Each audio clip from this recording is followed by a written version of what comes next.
السلام علیکم ورحمۃ اللہ وبرکاتہ۔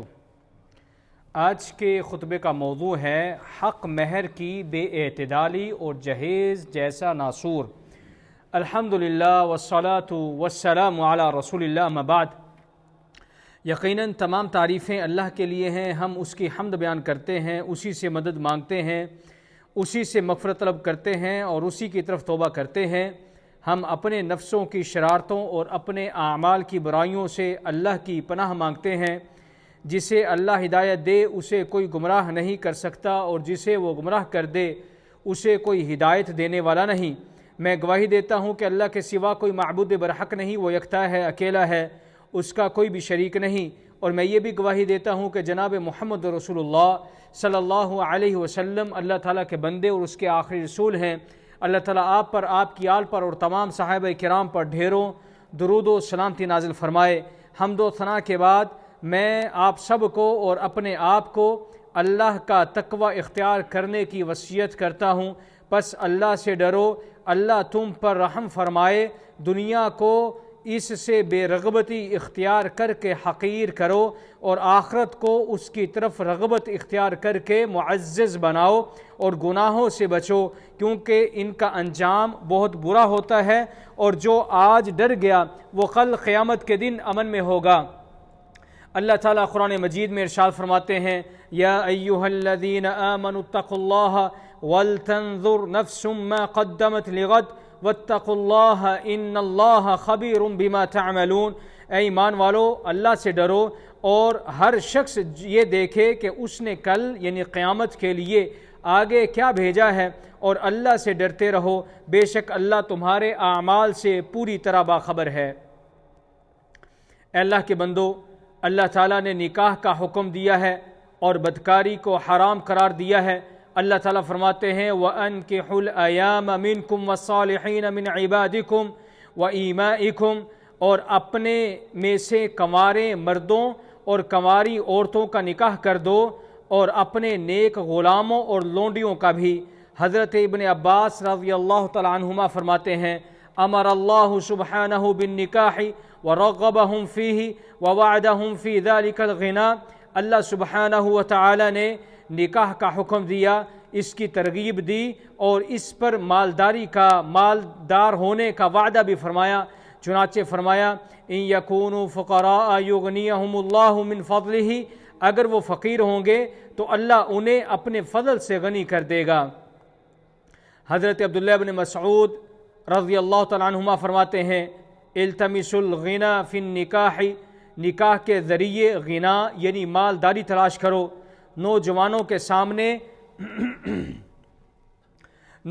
کے سامنے نکاح اور عفت کے راستے میں جو سب سے بڑی رکاوٹیں کھڑی ہوتی ہیں، ان میں سے ایک حق مہروں میں حد سے زیادہ غلو ہے۔ شیخ ابن عثیمین رحمہ اللہ فرماتے ہیں، من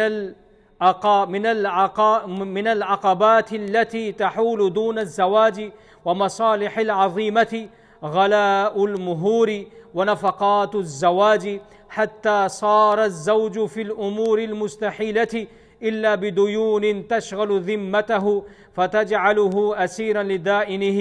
ان رکاوٹوں میں سے جو نکاح اور اس کے عظیم مصالح کے درمیان حائل ہو جاتی ہیں، حق مہروں اور شادی کے اخراجات کا زیادہ ہونا ہے، یہاں تک کہ نکاح ایک ناممکن کام بن جاتا ہے، سوائے اس کے کہ آدمی قرضوں میں جکڑ جائے جو اس کے ذمے کو مشغول کر دیں اور اسے اپنے قرض خواہ کا قیدی بنا دیں۔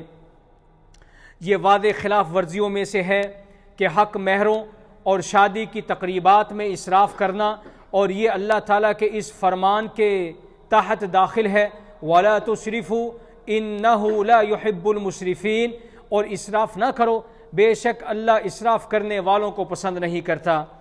حق مہروں میں اسراف کبھی نکاح سے برکت کے مٹ جانے کا سبب بھی بن جاتا ہے، کیونکہ سب سے کم برکت والی عورت وہ ہوتی ہے جس کا حق مہر سب سے زیادہ ہو، اور حق مہروں اور اخراجات میں آسانی اختیار کرنا خیر و برکت کا سبب ہے۔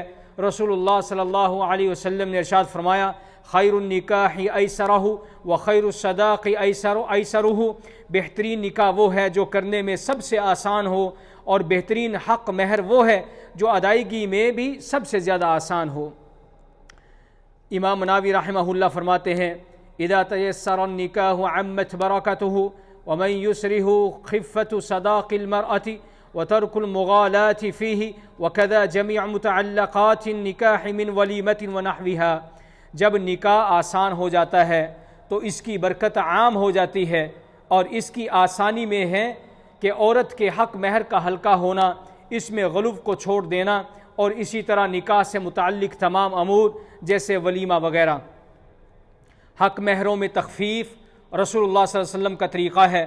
جناب عمر بن خطاب رضی اللہ تعالیٰ عنہ فرماتے ہیں لا تغالوا صداق النساء فإنها لو كانت مكرمة في الدنيا أو تقوى عند الله كان أولاكم وأحقكم بها محمد صلی اللہ علیہ وسلم، کہ عورتوں کے حق مہروں میں غلو نہ کرو، کیونکہ اگر یہ دنیا میں کوئی عزت کی چیز ہوتی یا اللہ کے نزدیک تقوی کا سبب ہوتی تو تم میں سب سے زیادہ اس کے مستحق محمد رسول اللہ صلی اللہ علیہ وسلم ہی تھے کہ وہ زیادہ حق مہر ادا کرتے۔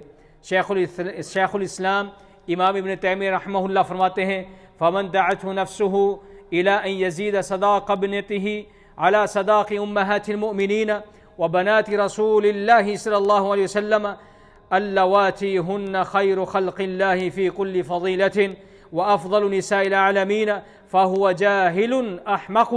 جس شخص کا نفس اسے اس بات پر آمادہ کرے کہ وہ اپنی بیٹی کا حق مہر امہات المؤمنین اور رسول اللہ صلی اللہ علیہ وسلم کی بیٹیوں کے حق مہروں سے زیادہ رکھے، حالانکہ وہ اللہ کی مخلوق میں ہر فضیلت کے اعتبار سے بہترین اور تمام جہان کی عورتوں سے سب سے افضل تھیں، تو ایسا شخص جاہل اور احمق ہے۔ خوشگوار ازدواجی زندگی کی بنیاد دین اور اعلیٰ اخلاق پر ہوتی ہے۔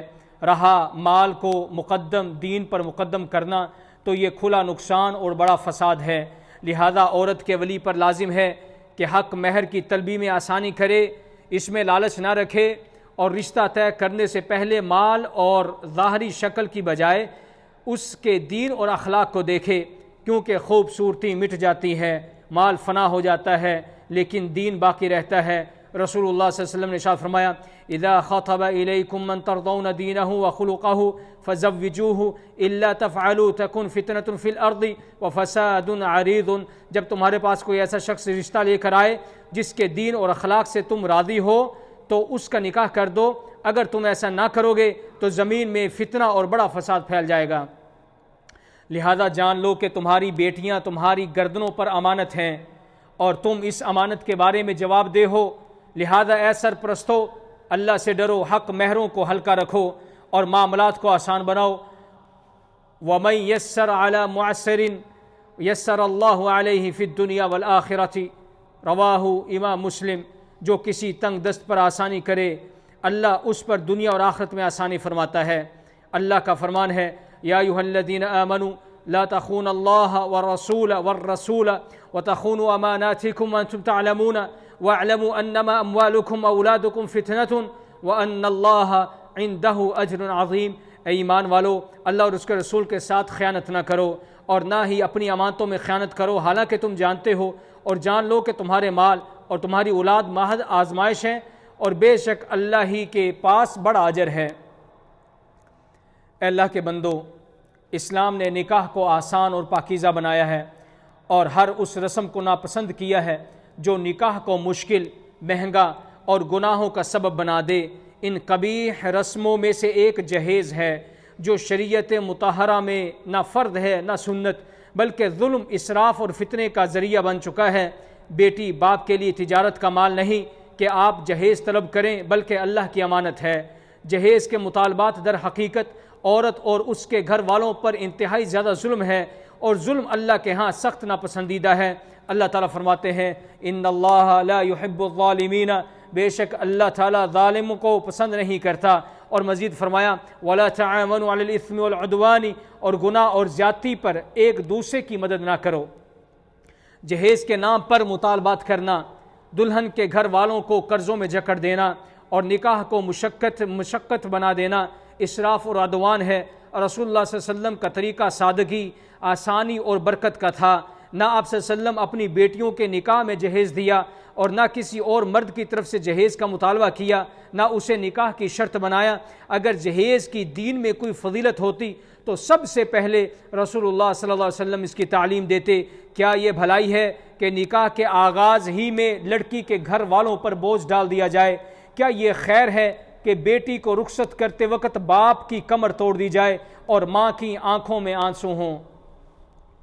اے سرپرستو، یاد رکھو بیٹیاں امانت ہیں اور جہیز کا مطالبہ اس امانت میں خیانت ہے۔ نکاح کی بنیاد دین اور اخلاق ہیں، نہ کہ فرنیچر، زیورات اور دنیاوی ساز و سامان۔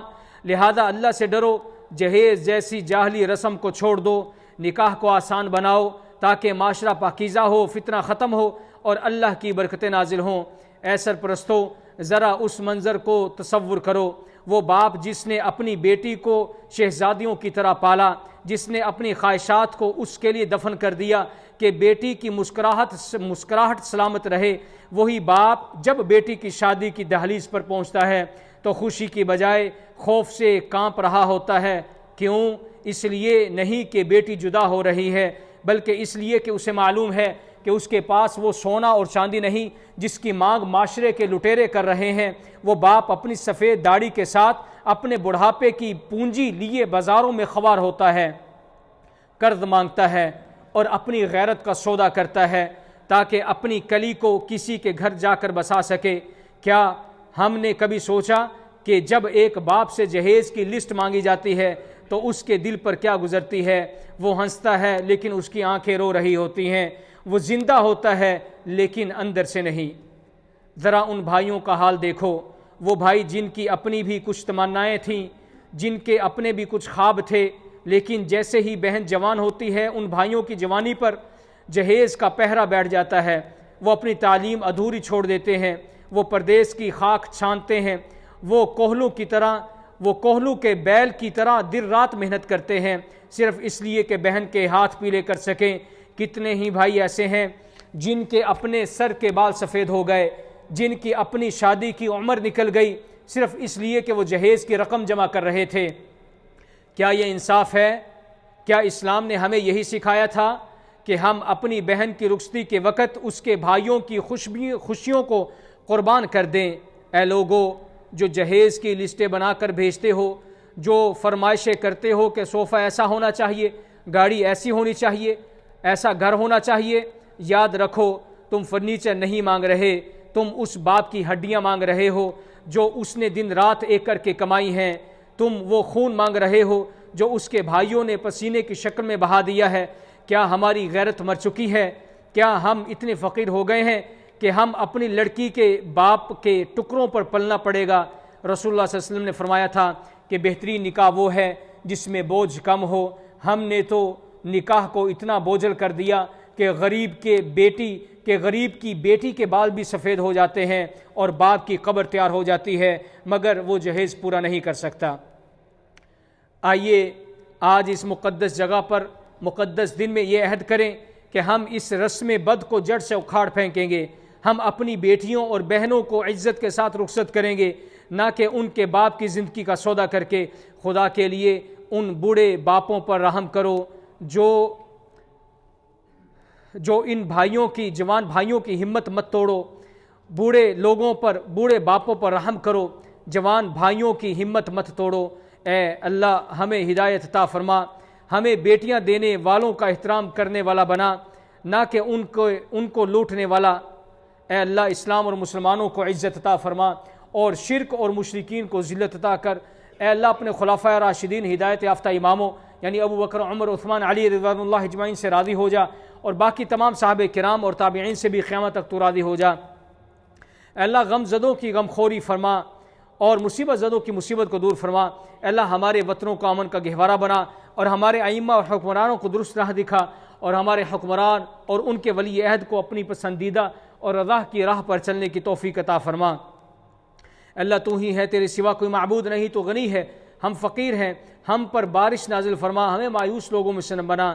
اللہ تو بخشنے والا ہے، ہمیں بخش دے، ہم پر آسمان سے موسلا دار بارش نازل فرما۔